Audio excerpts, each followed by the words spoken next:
Anong ganap sa mundo ng showbiz? Nangako ang kapuso actress at beauty queen na si Herlyn Budol na palagi niyang ipagdarasal si Dr. Willie Ong upang mapagtagumpayan ang laban nito sa cancer. Isa si Herlyn sa mga celebrities na nalungkot nang mabalitaan ang kalagayan ni Doc Willie, na kamakailan ay ibinahagi na siya'y may abdominal cancer o sarcoma. Sa isang TikTok video, inalala ni Herlyn kung paano siya natulungan ni Doc Willie sa kanyang kalusugan, partikular na noong nagkaroon siya ng almoranas. Ayon kay Herlyn, naging malaking tulong sa kanya ang mga payo ni Doc Willie sa pamamagitan ng kanyang online medical videos.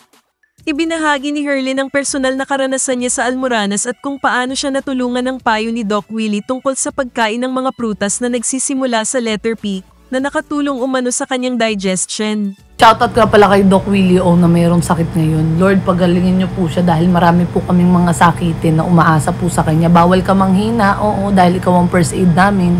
Dahil na nagkaroon ako ng sakit na almoranas, talagang araw-araw tumatai ako ng dugo at talaga namumulaklak na yung butas ng puwet ko. Dahil sa sobrang stress ko, ikaw lang ang pinanood kong video.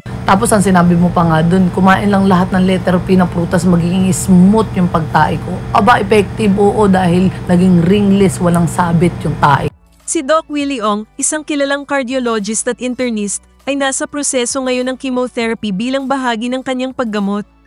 Maraming netizens, kabilang na si Herlyn, ang patuloy na nagpapadala ng mensahe ng pagmamahal at suporta para sa kanya.